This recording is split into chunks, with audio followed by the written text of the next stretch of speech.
Hi, I am Manuela Drogué and I do classical Taekwondo. I am in charge of this Korean kicking project. Welcome to episode 8 of this 9 video series. This particular video reviews my 24 technical tips for training Korean style kicks. It assumes that you have watched the prior episodes. Actually, it is one of the few videos in the series that is completely unable to stand on its own. I have also given myself the chance to include good pictures of martial artists with impressive kicks, putting their names so that you may identify them.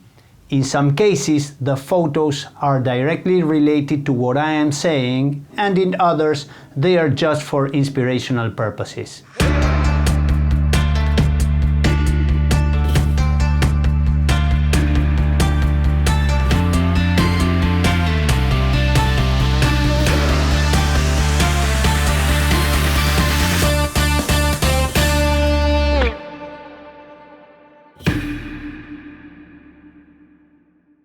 Before I pitch my 24 tips, I want to list some choices in kicking method that I have adopted for my school.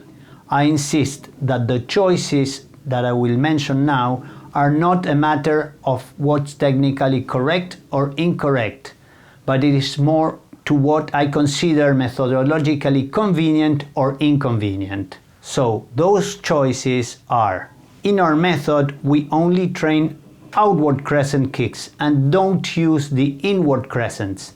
Our crescent kicks are always planted with the kicking leg back.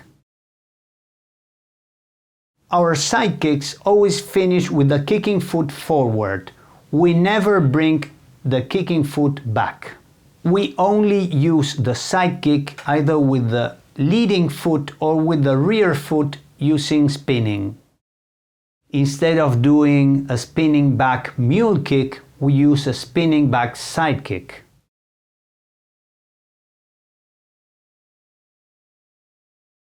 Our reverse round kicks, when performed with the leading foot, are done without bending the knee, so we don't hook the kick, they are extended forward and they land forward.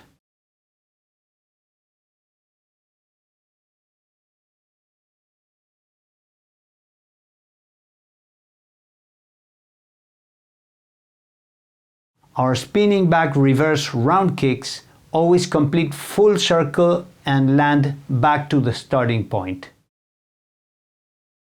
And finally, our axe kicks always land forward and are usually done from the inside out. I want to thank our black belt members Camilo Martinez, Federico Canavese, Rafael Sabini, Sebastián Sánchez and Raúl Portas Esquivel for their help in this episode. Kicking, when done Korean style, is an art by itself. If you really want to kick well, consider the art of Korean kicking as something that deserves separate attention from sparring, that is separate also from forms, and separate from breaking. Aim to technical perfection, to perform the kick in its ideal form with the purpose of attaining natural motion and proper impact, and try to stay away from variations that, even if they are recommended to be faster, more powerful, or easier to apply, they will deviate you from your goal. If you ask me what is the ideal form of classical Korean kicks, I will probably mention masters like Chong Lee, Simon and Philip Rhee, or Jun Chong, the guys who I admired in the 80s. I say that the manner in which Koreans approached kicking is that of an art because without being entirely functional, it transcends its original fighting purpose and its experts may express the beauty of the human body in motion. My second tip is that you kick long, as far as possible, falling into the target. Accept to fall forward and, When you become good enough, you will have learned to fall gracefully, as Buzz Lightyear did, into the target. Actually, after years of teaching, I have found that stressing the forward direction into the target works well as a correction factor. It may mitigate technical defects, particularly in advanced kicks. Taekwondo kicks are practiced assuming the opponent is far, and that you need to reach out and hit him swiftly before he may intercept, cover, or evade. Accept that kicking is to a great extent a falling process, and you may want to fall into your opponent because your body weight will increase the momentum of the kick. Remember that the origin of Korean kicking is trying to get further with your kicks. When you become an advanced kicker, you will be able to recover balance after impact and land gently.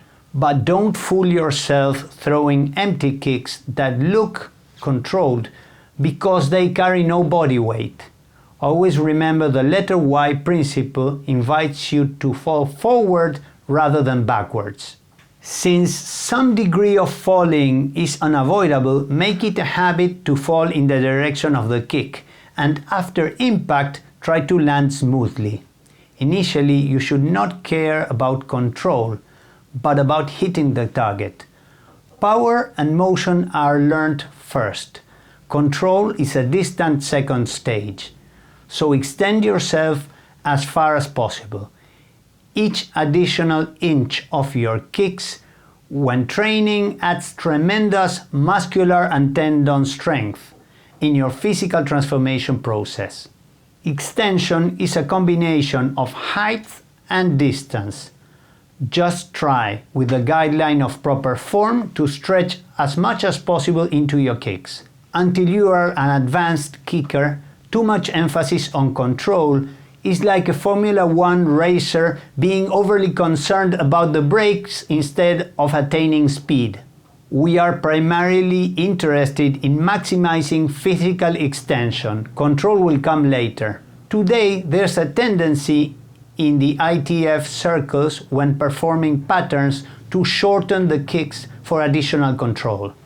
When I say shortening the kicks, I mean the trick of not fully pivoting the base foot to keep your balance or not extending the back to align with the kick. While control is desirable and looks good, do not fall into the temptation of subtracting a couple of inches from your kicks. Those are the inches that may sometimes save your life. So your training concerns should be on rhythm and form, later power, and much later control. My third tip is that you hold your kicks extended, that you do a lot of slow motion kicking, and that you use the bar. At beginner or intermediate level, do not worry about applicability of your kicks. The 24 combos shown in episode 1 are designed to develop specific physical and technical attributes. Get used to holding your kicks extended for a long time, a sort of specialized weight training. The strength that you need for kicking does not come from anything but kicking itself. I recommend slow kicking using ankle weights, particularly consecutive kicks, which may give you a decent maintenance workout in just 20 minutes. While punching and kicking, we have no problem on holding our arms extended for some time. However, when it comes to kicking, the heaviness of our legs and feet become a problem due to insufficient leg strength. Now, imagine how much easier kicking would become if you took the weight of your legs out of the kicking equation. So my practical advice is that instead of recovering immediately your foot after kicking, you hold it extended for 1 or 2 seconds before bringing it back. One of the best training exercises is to lean on a bar or a wall and hold your kicks for some time.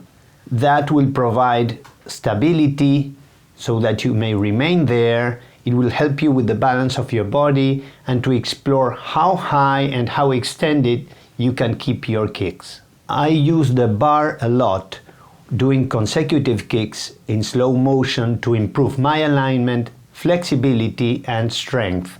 But it is particularly good also to check the chambering position and how you are putting your base foot, which should always be fully pivoted, as I have insisted during this series.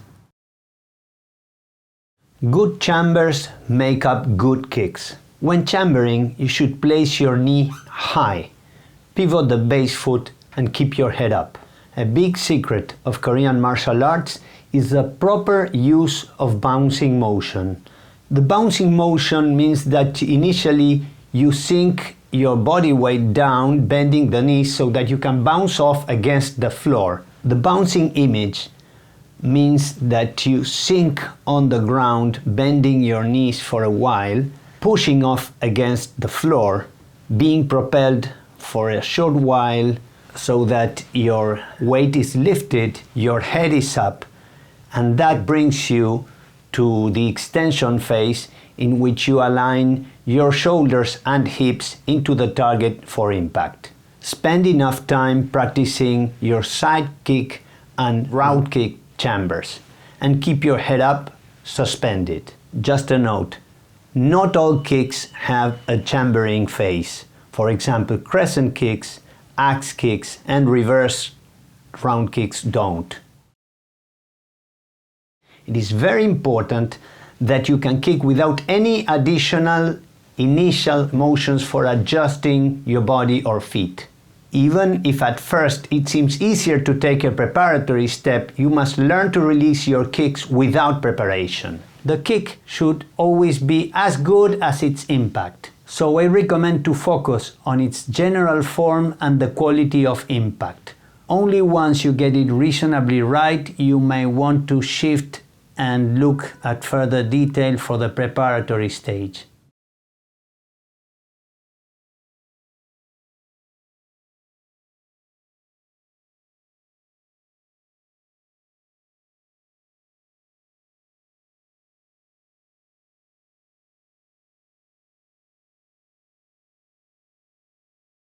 You must be diligent and include in your training both kicks to the air and kicks to target. You need both of them.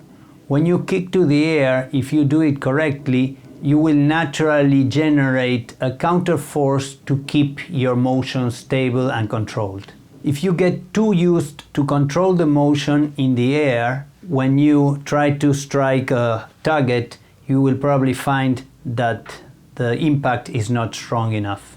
Target training is a remedy to so many kicking problems, so I make sure that I introduce it in the very first class.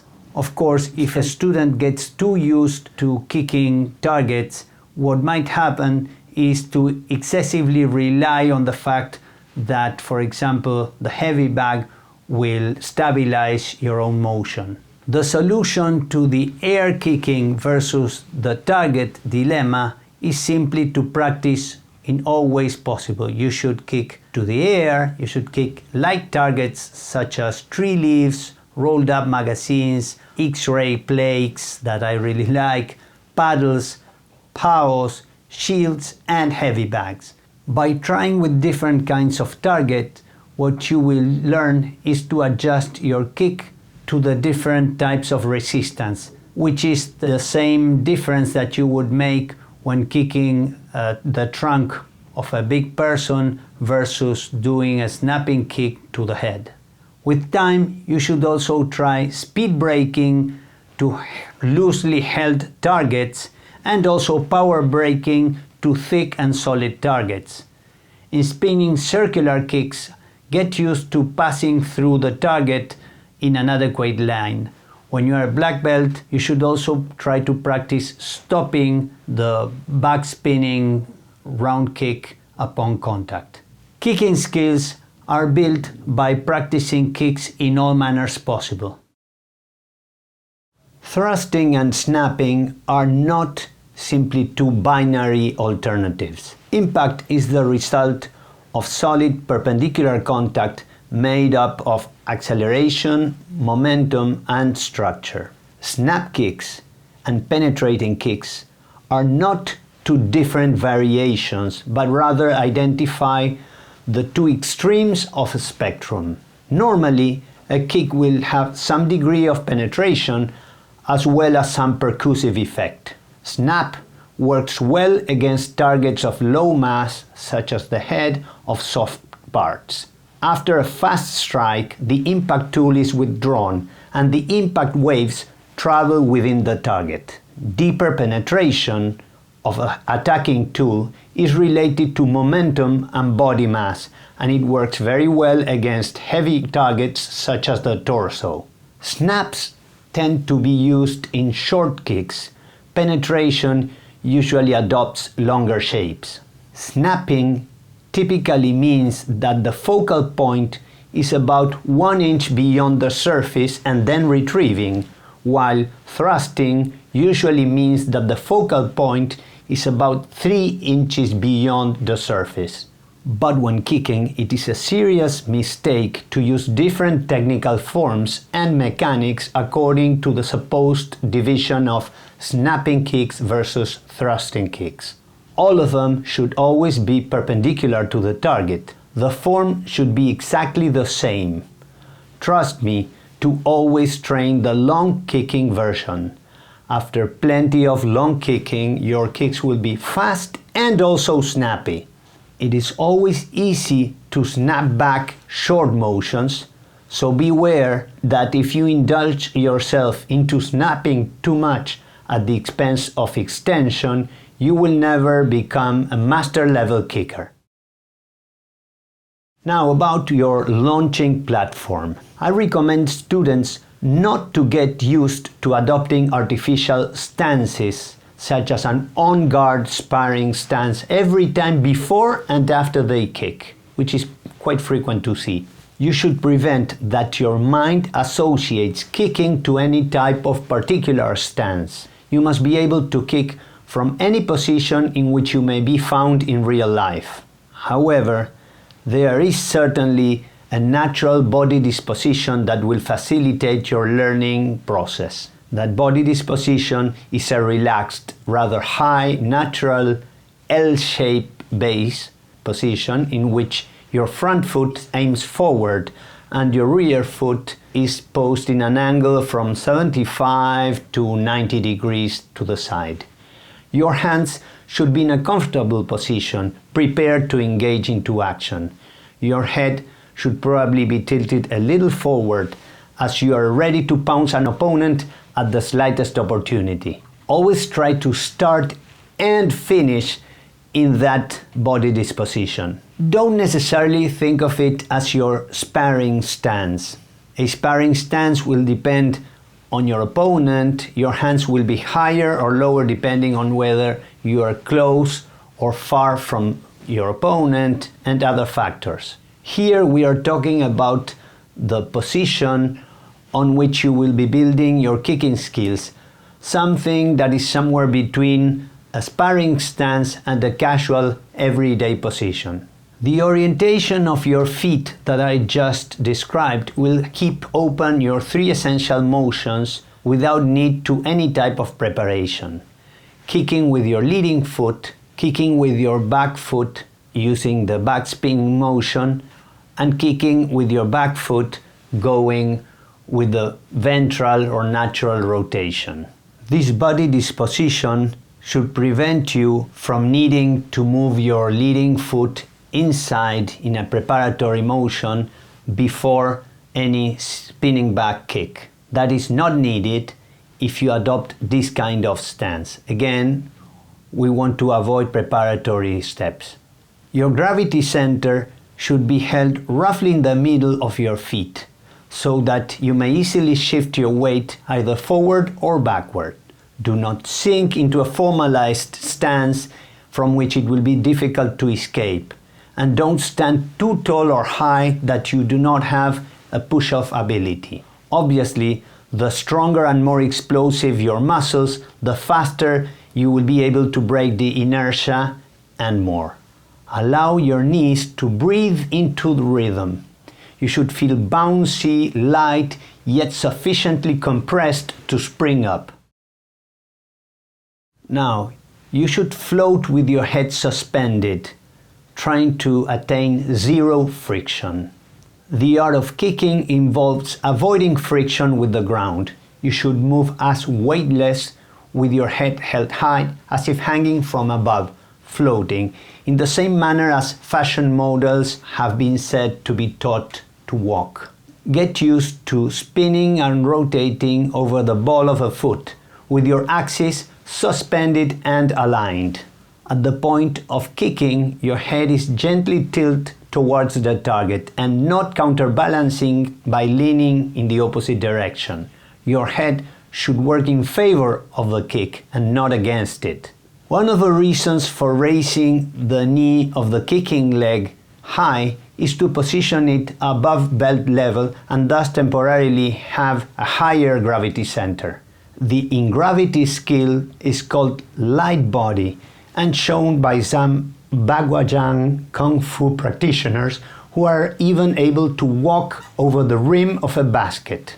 Taekwondo people and Taekwondo people are expected to know how to move in light mode with a high gravity center or heavy mode using stances with the gravity center close to the ground. When it comes to training the Korean art of kicking, you should be used to different things. You should practice your kicks with the forward foot, with the back foot, using the frontal rotation, the dorsal rotation, both in 180-degree manner, 360-degree rotation, kicking while advancing, kicking while retreating, jumping, doing consecutive kicks. Practice to land your foot forward, practicing landing your foot at the back. You should get used to all kicking possibilities and be tied to none. Now, about 360-degree symmetries. Regardless of whether you kick with your forward or your rear foot, your kick should look identical at the point of impact. What I mean is, whichever is the path you choose, either you're spinning or you're not spinning, your kick should look the same because they are symmetrical. In that sense, when kicking with the leading foot, your round instep kick at the point of impact should look almost identical to your reverse round kick. The same path, opposite direction. With enough practice, you should be able to hit a target within reach at a full extent 360 range around you. I particularly insist on training with the leading foot, doing a reverse round kick against targets and landing forward. Chambering and shooting the kick should comprise one single curve. So that's a huge confession that I have to make. Although I have insisted on chambering, when you do the kick to apply it to a target, either a person or an object, in a real way, you should forget about the chambering. You will see that in episode 1, the combos video, I do it that way. Chambering is the only way to teach a proper path of the foot from the ground to the target. But kicks are about taking your foot off the ground into the target following one single curve. There is a coiling phase and an uncoiling phase. Coiling and releasing make up one single motion. They are simply different phases of one same curve. Chambering should never become a sharp, artificial deviation of such natural curve. Coiling involves bringing your knee and foot close to the gravity center, flexing the muscles that will be stretched while stretching the muscles that will be flexed, and then immediately shooting and releasing. But instead of thinking when to close and when to open, just think of yourself as a huge spring. And beyond yellow belt level, do not segment your kicks in artificial stages. Now, I want to mention what should be in your mind. The target you should think of is the central line of the opponent. Never focus on the surface. Aim at the inner vertical center that goes through the head down to the ground. So always get into the target, not just the surface. I recommend that front kicks attack the midsection. Side kicks and round kicks may sometimes go high or to the midsection. Crescent kicks and spinning reverse round kicks go exclusively to the head. Avoid leaning back when kicking high, and keep in mind the letter Y principle. Always go beyond the surface, trying to affect the axis of your opponent. A word on preparatory motions and landing. The art of efficient, economical stepping is the secret to be able to fight with kicks. As soon as you get the chance, you whack the opponent with a kick which he or she cannot avoid. In connection with the post-kicking, that is, landing the foot, whichever kick you have performed, in principle you should make a habit on landing with your forward foot's toes and knee pointing forward. Except for round spinning kicks like the reverse round kick or the spinning outside crescent kick, which need to cover the full circle of the movement for educational purposes, unless the circumstances dictate otherwise, all other kicks should land forward, as if just having completed a front kick. In spinning side kicks, make a habit of not allowing the kicking foot to follow back in a circle. A very usual misconception when kicking is to make the kicking foot locked into a rigid form from the initial stage of the kick. This is wrong and will stiffen the whole motion and reduce speed. Let the ankle joint to move and unfold freely. In kicks such as a reverse round kick or hooking kick, the axe kick, the outward crescent kick, and in general, in all kicks in which you're supposed to strike with the heel coming from a side angle, doing a kind of circular motion, make sure that the foot is extended and that the Achilles tendon is not tense but folded. I mean, in those kicks, the toes should be pointing forward as part of the extension. As a rule, your feet should be so relaxed that while traveling, you may feel the breeze between your toes before reaching the target. Do not hold a guard while kicking. I know this may be contrary to what you've been taught, but keeping your arms rigid may stiffen your motions. Let your arms swing and compensate movements naturally as when walking. Kicks are offensive motions, and thinking of upholding your guard will insert a contradictory defensive mindset. If you are concerned about being hit while you are in the middle of a kick, you should improve your kicking speed so that your opponent doesn't have a chance to intercept you. Rather than covering yourself, you should be fast and lethal. It is the opponent who should be worrying about being covered, not you. You will be striking the opponent before he or she understands what happened. In due time, you will be able to use the hands while kicking, for grabbing, defending, or striking. But initially, just close your fists loosely at chest level. Your movements should be smooth and natural. Don't think of flexibility as a requirement that people need to cover to kick well. Think of flexibility as the elastic nature of motion. A key to martial arts is relaxed, natural motion, and kicks are large motions, so they will help you to spot any physical misalignments. Your circular kicks should be thought as whips that strike the target. Your front and side kicks should be thought of as pistons, penetrating, hitting with the hip, and then getting out of the target. Aim to have a kicking arsenal broad enough that it may surprise your opponent, pulling out unexpected kicks from unexpected angles. That is the essence of the Korean art of kicking. I'm not sure if I need to repeat this, but I will. Pivoting is fundamental.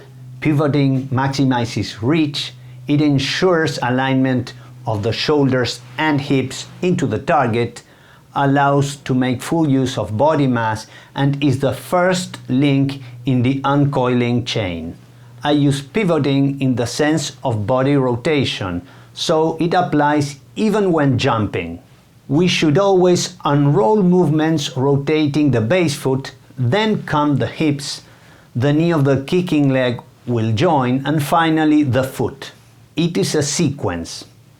In general, kicks follow centrifugal logic and demand that each joint contributes to the overall motion, arriving to full or almost full extension. The sequence in kicking is that the joints closer to your axis start moving first. So that's why I'm talking a lot about pivoting. Then the other joints join the motion.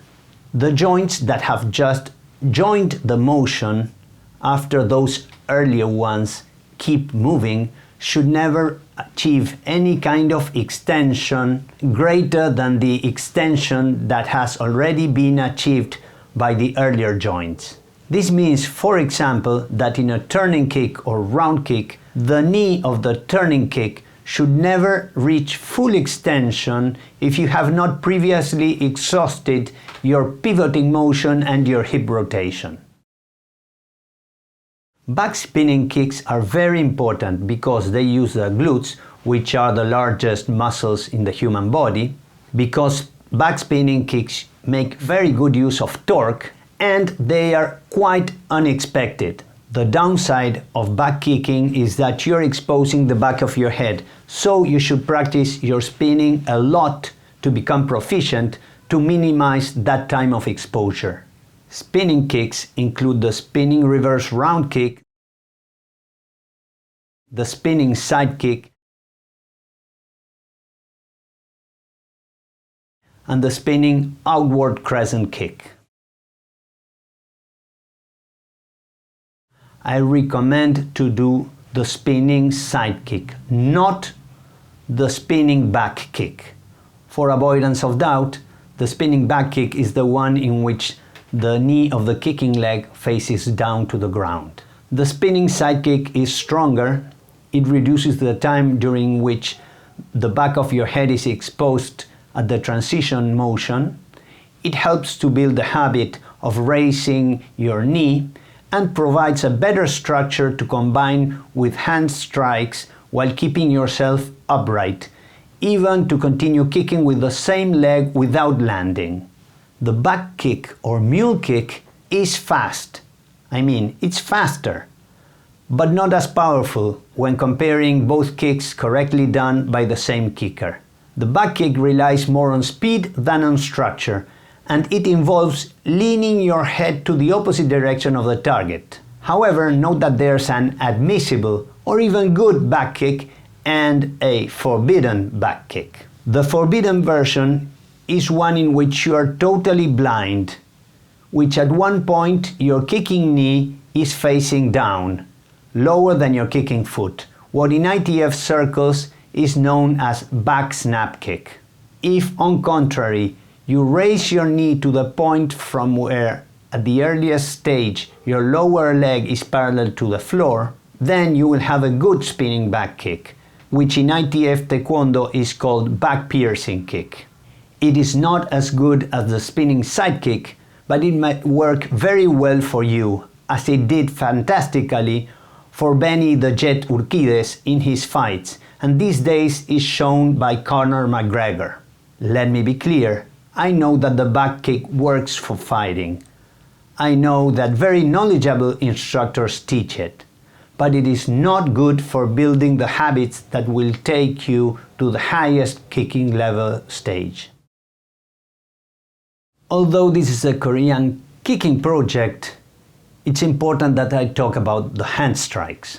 The fists are the most natural and effective weapons for humans to strike with.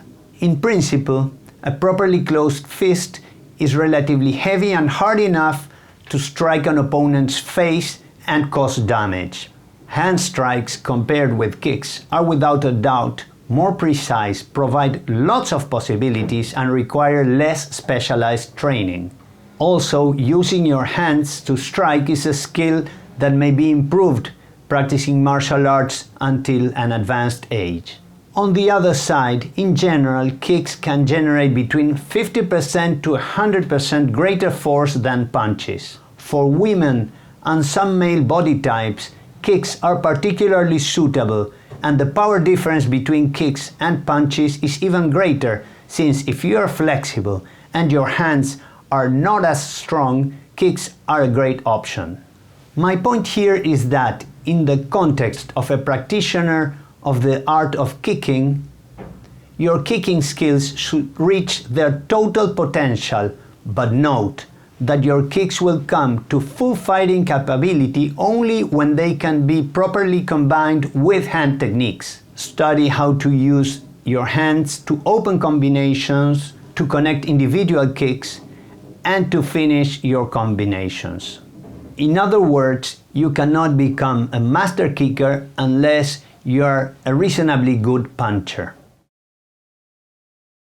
Avoid the idea that you must score and then retreat. I insist that whenever you kick with your back foot, you consider the kick as a sort of extended forward step, a bridge that has the potential to be followed by an overkill strike with your hands. An aggressive attitude is necessary when kicking.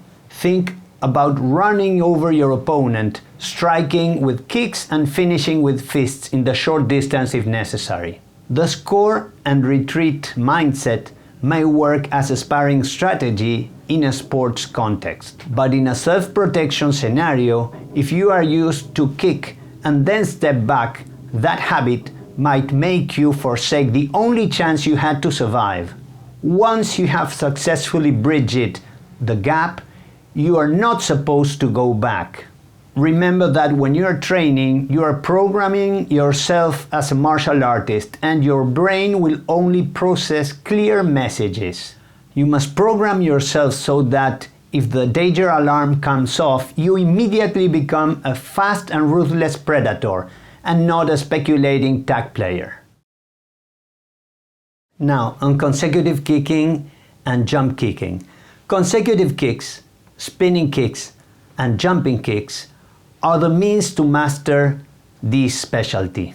Consecutive kicking, that is, a string of rapid-fire kicks with the same foot without planting it to the ground, is very important to learn how to manage your balance while moving forward.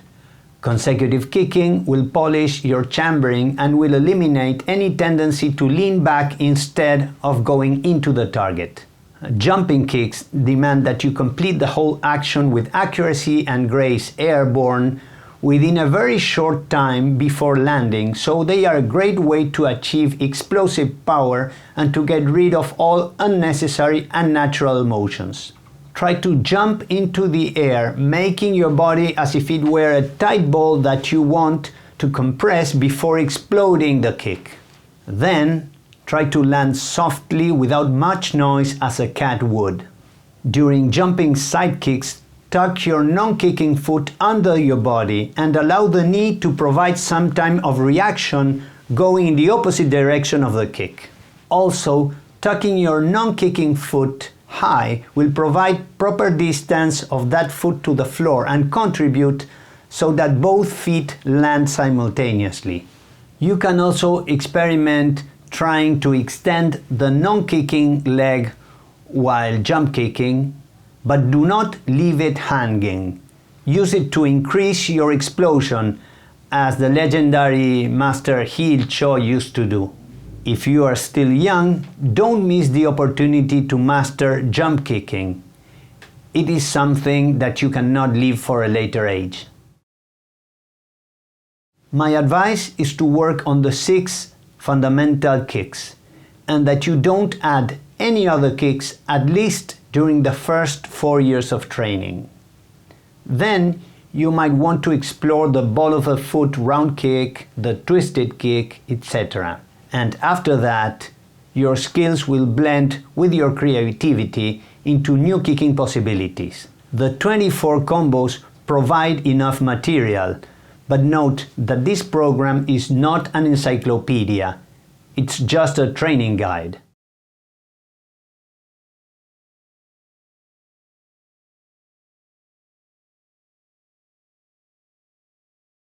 Now, this is probably one of the most important points I need to make. A martial art based on striking skills assumes certain mental disposition. I will be clear on that. It is up to each person to decide whether to be a predator or a prey.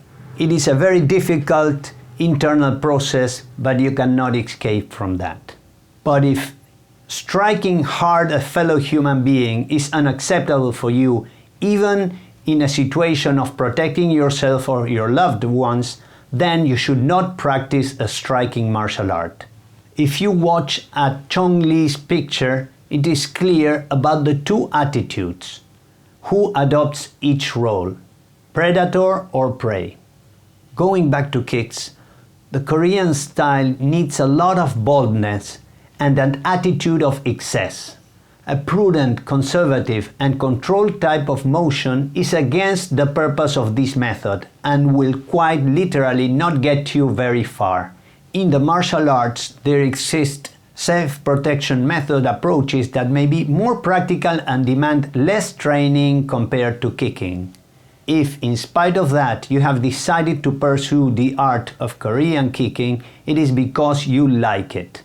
Although kicking is difficult, kicking feels just great, and it respects the main principle of kicking, which is that training should always be fun. So, the best recommendation I can make is that you are bold, that you do your kicks and dare to greatness, and of course, enjoy your training. There's an irony here, which is that although I am not a fan of Olympic Taekwondo, an opinion I am more than willing to change, the best teaching I have heard about the Korean kicking art was phrased by the founder of modern Olympics, Pierre de Coubertin. When aiming for moral and physical beauty, he invited to go faster, higher, and stronger. So following that Olympic advice, let's always strive to kick faster, higher, and stronger. I hope you liked this video. If that is the case, put your thumbs up, comment, subscribe, and share. I will be checking for your feedback. The next episode will be following soon. And remember, as martial artists, we have the obligation to keep up with our training for a strong body, a wise mind, and a caring heart. Stay safe, you all.